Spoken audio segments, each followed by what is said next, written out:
हमारे साथ बातचीत करने के लिए सांसद किरोड़ीलाल मीणा फोन लाइन पर जुड़ गए हैं। सांसद साहब, बहुत बहुत स्वागत है आपका पत्रिका टीवी पर। धन्यवाद।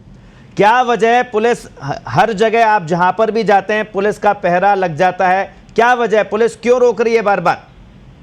पुलिस मेरे जो डेमोक्रेटिक राइट है, संवैधानिक सांसद होने के नाते मेरी कुछ जिम्मेदारियों का निर्वहन भी नहीं करने दे रही।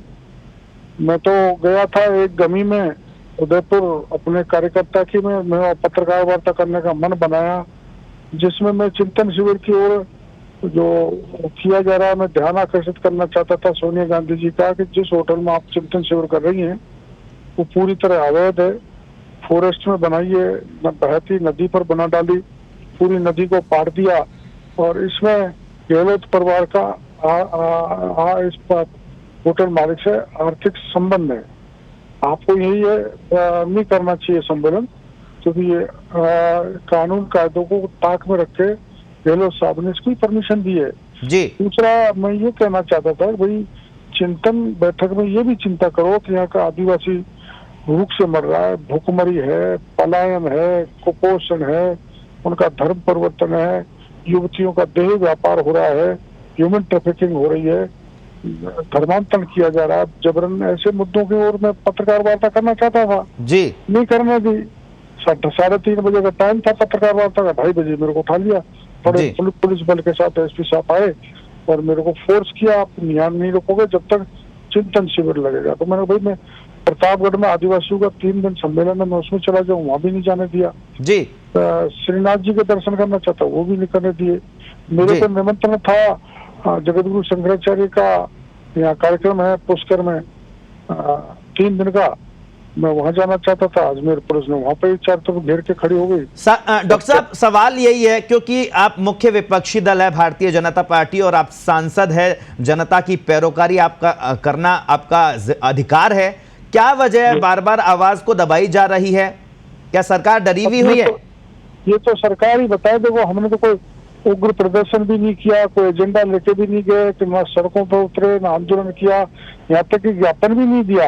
उसके बावजूद भी ये लोकतंत्र की हत्या कर रहे हैं। इन्होंने गर्दन पकड़ रखी है एक तरह से, मेरे को बोलने नहीं दे रहे। जो मेरा बोलने का अधिकार है, बोलने की स्वतंत्रता की जो बोलने की जो आजादी है उसका भी हनन कर रहे हैं, दमन कर रहे हैं, यातनाएं दे रहे हैं और मेरे जो हक हैं डेमोक्रेटिक राइट जी उनको भी छीना जा रहा है। तो क्या लगता है क्या करेंगे अब आप आगे? क्या रणनीति है, क्या प्लान है?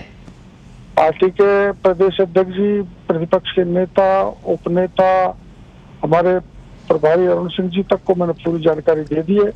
अब वो जो तय करेंगे उस हिसाब से आगे हम बढ़ेंगे। जी, तो उदयपुर में क्या प्लान था बेसिकली? क्योंकि सरकार ये कह रही है कि कुछ ना कुछ गड़बड़, जहां पर भी सांसद साहब जाते हैं वहां गड़बड़ कर देते हैं। क्या प्लान था उदयपुर में? तो जब कुछ गड़बड़ करते तो गिरफ्तार करते, मेरे में तो कोई गड़बड़ी के आधार पर गिरफ्तार नहीं किया। ये तो तुगलकी फरमान है, गहलोत जी का आदेश है, इसलिए उठा लिया। मैंने कोई गड़बड़ी भी तो नहीं की, मैंने शांति भी तो भंग नहीं की, कोई मैंने वहाँ सड़क पे भी नहीं उतरा, ना कोई ज्ञापन तैयार किया।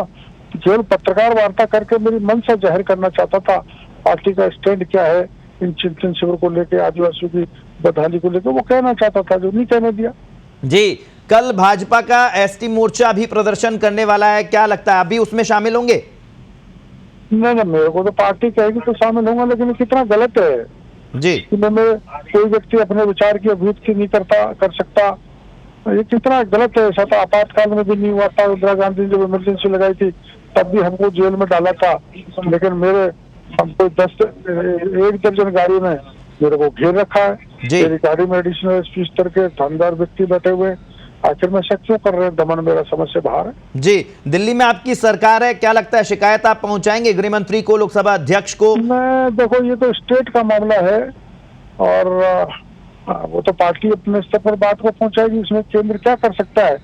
लेकिन ये गहलोत साहब का एक तरफा मेरे खिलाफ जो प्रेजुडिस हो गए, कार्रवाई करा रहे, जो दुर्भाग्यपूर्ण है। ऐसा गहलोत तो अपने आप को डेमोक्रेटिक कहते हैं, गांधीवादी अपने आप को बताते हैं, तो मैं तो गांधीवादी तरीके से ही, डेमोक्रेटिक तरीके से ही पत्रकार वार्ता में कुछ इश्यू रखना चाहता था जो कांग्रेस के केंद्रीय नेतृत्व की जानकारी में डालना चाहता था।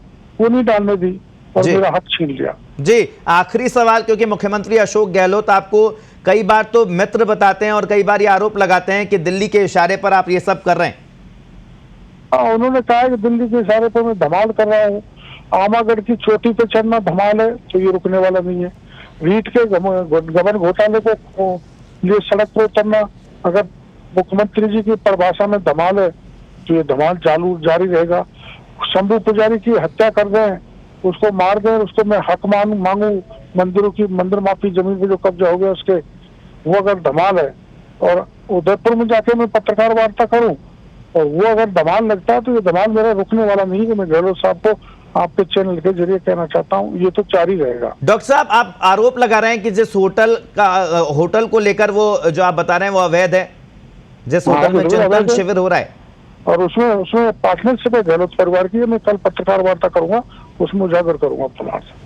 बहुत बहुत शुक्रिया हमसे बातचीत करने के लिए डॉक्टर साहब।